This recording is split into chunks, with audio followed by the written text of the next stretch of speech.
Federalist number 76, The Appointing Power of the Executive by Alexander Hamilton. The President is to nominate and bind with the advice and consent of the Senate to appoint ambassadors, other public ministers and consuls, judges of the Supreme Court, and all other officers of the United States whose appointments are not otherwise provided for in the Constitution. But the Congress may by law vest the appointment of such inferior officers as they think proper in the President alone, or in the courts of law, or in the heads of departments. The President shall have power to fill all vacancies which may happen during the recess of the Senate by granting commissions which shall expire at the end of their next session. It has been observed in a former paper that the true test of a good government is its aptitude and tendency to produce a good administration. If the justness of this observation be admitted, the mode of appointing the officers of the United States contained in the foregoing clauses must, when examined, be allowed to be entitled to particular commendation. It is not easy to conceive a plan better calculated than this to promote a judicious choice of men for filling the offices of the Union, and it will not need proof that on this point must essentially depend on the character of its administration. It will be agreed on all hands that the power of appointments in ordinary cases can be properly modified only in one of three ways. It ought either to be vested in a single man or in a select assembly of a moderate number, or in a single man with the concurrence of such an assembly. The exercise of it by the people at large will be readily admitted to be impracticable. As waiving every other consideration, it would leave them little time to do anything else. When therefore mention is made in the subsequent reasonings of an assembly or body of men, what is said must be understood to relate to a select body or assembly of the description already given. The people collectively, from their number and from their dispersed situation, cannot be regulated in their movements by that systematic spirit of cabal and intrigue, which will be urged as the chief objection to reposing the power in question in a body of men. Those who have themselves reflected upon the subject, or who have attended to the observations made in other parts of these papers in relation to the appointment of the President, will, I presume, agree to the position that there would always be great probability of having the place supplied by a man of abilities, at least respectable.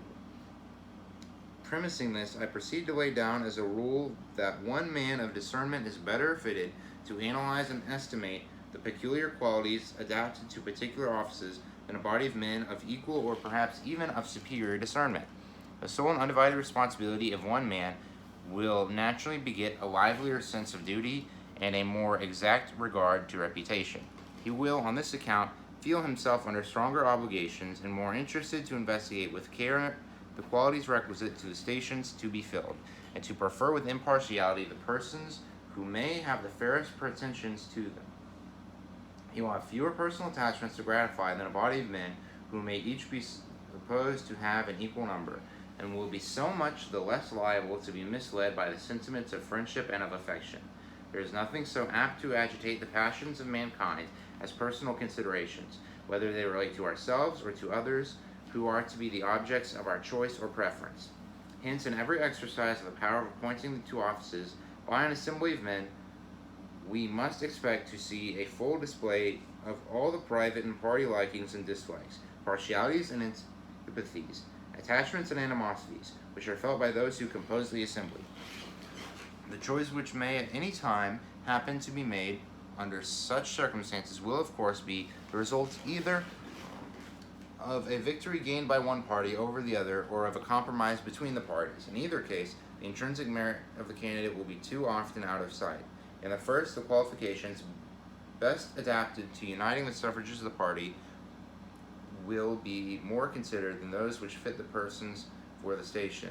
In the last, the coalition will commonly turn upon some interested equivalent. Give us the man we wish for this office, and you shall have the one you wish for that.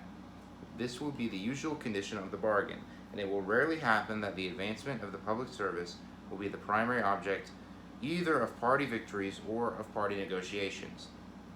The truth of the principles here advanced seems to have been felt by the most intelligent of those who have found fault with the provision made, in this respect, by the convention. They contend that the President ought solely to have been authorized to make the appointments under the federal government, but it is easy to show that every advantage to be expected from such an arrangement would, in substance, be derived from the power of nomination which is proposed to be conferred upon him, while several disadvantages which might attend the absolute power of appointment in the hands of that officer would be avoided.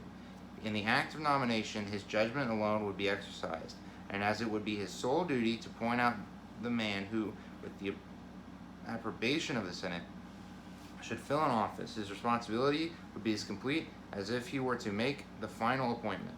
There can, in this view, be no difference between nominating and appointing. The same motives which would influence a proper discharge of his duties in one case would exist in the other. And as no man could be appointed but on his previous nomination, every man who might be appointed would be, in fact, his choice. But his nomination may be overruled. This it certainly may, yet it can only be to make place for another nomination by himself. The person ultimately appointed must be the object of his preference, though perhaps not in the first degree.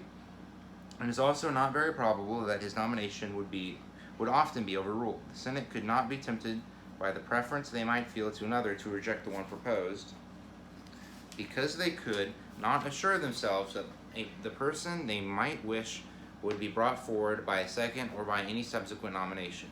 They cannot even be certain that a future nomination would present a candidate in any degree more acceptable to them. And as their dissent might cast a kind of stigma upon the individual rejected, it might have the appearance of a reflection upon the judgment of the chief magistrate. It is not likely that their sanction would often be refused, where there were not special and strong reasons for their refusal. To what purpose then require the cooperation of the Senate?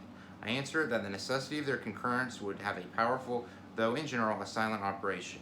It would be an excellent check upon a spirit of favoritism in the President, and would tend greatly to prevent the appointment of unfit characters from state prejudice, from family connection, from personal attachment, or from view to popularity. And in addition to this, it would be an efficacious source of stability in the administration. It will readily be comprehended that a man who had himself the sole disposition of offices would be governed much more by his private inclinations and interests than when he was bound to submit the propriety of his choice to the discussion and determination of a different and independent body, and that body an entire branch of the legislature. The possibility of rejection would be a strong motive to care in proposing. The danger to his own reputation, and in the case of an elective magistrate, to his political existence, from betraying a spirit of favoritism or an unbecoming pursuit of popularity to the observation of a body whose opinion would have great weight in forming that of the public, could not fail to operate as a barrier to the one and to the other. He would be both ashamed and afraid to bring forward for the most distinguished or lucrative stations candidates who had no other merit than of coming from the same state to which he particularly belonged, or of being in some way or other personally allied to him, or of possessing the necessary insignificance and pliancy to render them the obsequious instruments of his pleasure. To this reasoning, it has been objected that the President, by the influence of the power of nomination, may secure the complaisance of the Senate to his views. The supposition of universal venality in human nature is little less an error in political reasoning than the supposition of universal rectitude. The institution of delegated power implies that there is a portion of virtue and honor among mankind which may be a reasonable foundation of confidence, and experience justifies the theory. It has been found to exist in the most corrupt periods of the most corrupt governments. The venality of the British House of Commons has been long a topic of accusation against that body in the country to which they belong, as well as in this. And it cannot be doubted that the charge is, to a considerable extent, well-founded. But it is as little to be doubted that there is always a large proportion of the body which consists of independent and public-spirited men who have an influential weight in the councils of the nation. Hence it is, the present reign not excepted, that the sense of that body is always seen to control the inclinations of the monarch, both with regard to men and to measures, though it might therefore be allowable to suppose that the executive might occasionally influence some individuals in the Senate. Yet the supposition that he could in general purchase the integrity of the whole body would be forced and improbable. A man disposed to view human nature as it is, without either flattering its virtues or exaggerating its vices, will see sufficient ground of confidence in the probity of the Senate to rest satisfied, not only that it will be impracticable to the executive to corrupt or seduce a majority of its members, but that the necessity of its cooperation in the business of appointments will be a considerable and salutary restraint upon the conduct of that magistrate. Nor is the integrity of the Senate the only reliance. The Constitution has provided some important guards against the danger of executive influence upon the legislative body. It declares that no senator or representative shall, during the time for which he was elected, be appointed to any civil office under the United States, which shall have been created, or the emoluments whereof shall have been increased during such time, and no person holding any office under the United States shall be a member of either house during his continuance in office. Publius.